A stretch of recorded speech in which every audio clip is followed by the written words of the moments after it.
Assalamualaikum warahmatullahi wabarakatuh. Perkenalkan, nama saya Hafidzah Syamimi. Saya dari Lokal 2A Pendidikan Guru Madrasah Ibtidaiyah. Baiklah, di sini saya akan menjelaskan materi saya tentang menanamkan kesadaran konstitusional dalam berbangsa dan bernegara. Mahkamah Konstitusi Republik Indonesia adalah lembaga tinggi negara dalam sistem ketatanegaraan Indonesia yang merupakan pemegang kekuasaan kehakiman bersama-sama dengan Mahkamah Agung.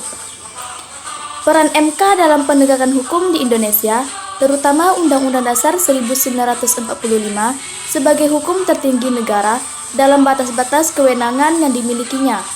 Namun, dari kewenangan yang dimiliki MK banyak menyinggung soal kewenangan menguji undang-undang terhadap Undang-Undang Dasar. Apapun yang tertuang dalam Undang-Undang Dasar 1945, itulah norma yang harus ditegakkan oleh MK.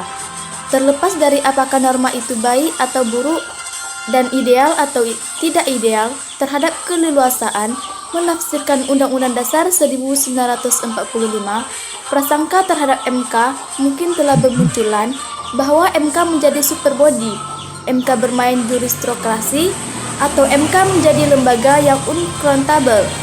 Akan tetapi, prasangka itu dapat dimentahkan karena betapapun MK memiliki keleluasaan, ada rambu-rambu konstitusional yang membatasi MK, yaitu menegakkan hukum dan keadilan berdasar Undang-Undang Dasar 1945. Dengan kata lain, MK memiliki keleluasaan untuk menciptakan hukum melalui putusan-putusan yang terbebas dari kungkungan positivisme hukum, tidak sekedar mengejar undang-undang melainkan untuk memenuhi kebutuhan hukum yang bersukmakan keadilan masyarakat. Hubungan nilai hukum Islam dalam pembuatan hukum positif di Indonesia. Konsepsi ajaran Islam dalam bentuk nilai-nilai elitik politik. Setiap pribadi muslim dalam penghayatan Islam akan mendapatkan dalam nilai intrinsik Islam sebagai berikut. Yang pertama, prinsip Al-Tauhid. Prinsip ini merupakan basis keimanan bagi setiap pribadi muslim baik dalam tataran kehidupan privat sampai kehidupan sosial kemasyarakatan. Prinsip Al-Tauhid ini harus menjadi spirit dan inspirasi dalam memperjuangkan arah kepentingan masyarakat atau aspirasi di tingkat grassroots dan tingkat rakyat kecil dan pada sampai taraf tingkat elitis. Yang kedua, prinsip Kamaliyah. Prinsip ini memberikan informasi kepada kita sebagai seorang yang beriman kepada Allah dan Nabi Muhammad SAW. Materi hukum Islam yang Kamaliyah ini dapat diklasifikasikan sebanyak 3 kelompok. Yang pertama, syariah di bidang hukum, akidah, ahkam, al-iqtiqodiyah, atau hukum yang menyangkut persoalan keimanan. Yang ketiga, prinsip aqdam al-haraj.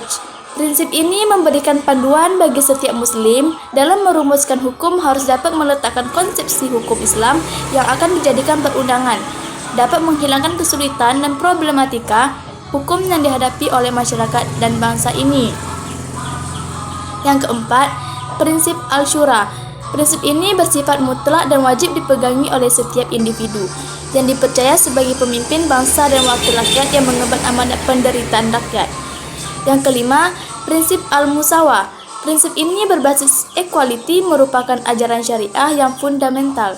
Prinsip ini mengajarkan kepada kita bahwa seluruh manusia di hadapan Allah dan hukum Allah adalah sama dan sejajar. Maka, dalam hal ini seorang pemimpin harus menjauhkan diri dari sikap dan perbuatan yang mengarah kepada like and dislike.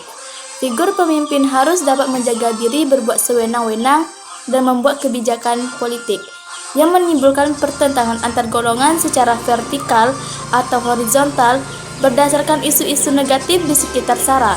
Prinsip Al-Musawah ini wajib ditegakkan karena merupakan ajaran Islam yang langsung dipraktekkan dalam misi Rasulullah di Mekah.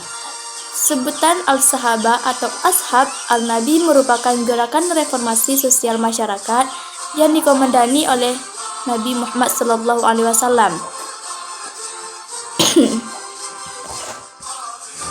Yang keenam, Iqamat al-Adli wa al-Qanun. Prinsip ini merupakan pesan tegas dalam Al-Quran dan Al-Sunnah bahwa din al-Islami sangat menjunjung tinggi supremasi hukum.